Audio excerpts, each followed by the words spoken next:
I am pissed when I found out what is going to happen to the young man, Derek Kalela, however he pronounces his miserable name, who decided to add misery to insult and send fake ransom notes to the Guthrie family. And if you, like me, thought once they had determined him guilty, he was probably going to do some time, I assumed maybe he'd do 3 to 5, something like that. No, that's not going to happen. No jail time. Why they wouldn't take this opportunity to set an example that scamming is bad, but scamming victims who've already been victimized with the worst kind of crime out there is reprehensible, unacceptable, un-American. The prosecutors decided to give him a deal. And yeah, I think the deal should have included jail, but it didn't. Instead, Derek's going to get 5 years of probation. For God's sake, that in my book, is getting away with it. Should I remind you now of what Derek Kalela, whatever the he is, what he did? Because now he's officially pleaded guilty to it. 2 felony counts. They are officially transmitting a ransom demand in interstate commerce. He used the interwebs, the series of tubes, to cheat, lie, steal, and extort the Guthrie family. Because he heard the story on the news that Nancy Guthrie was missing, so he just thought he'd get his piece. Second charge was using a telecommunications device with intent to abuse, threaten, or harass. So here's how this all played out. Nancy Guthrie went missing on February 1st. It's a Sunday, right? But she really went missing on the Saturday night to Sunday morning overnight. So all of Sunday plays out Feb 1. And most of Monday, Feb 2 plays out. And it's all over the news. And there's a ransom letter that comes in around 6:42 p.m. that Monday. Derek Kalela, he decides on February 4th, 2 days later, I'm going to get me some of that. I'm going to get in on that action. I am going to bleed the Guthrie family further for some of my own money. That's what he decided to do. And he, from Hawthorne, California,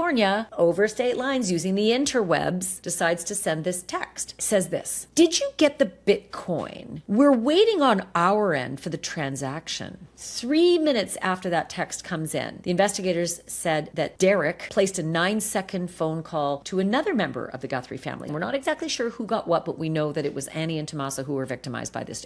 So the prosecutors have said he is not connected to the actual kidnapping. He's just a loser who thought he'd pile on for his own financial benefit. He admitted in court when the judge asked him that, yeah, he did it.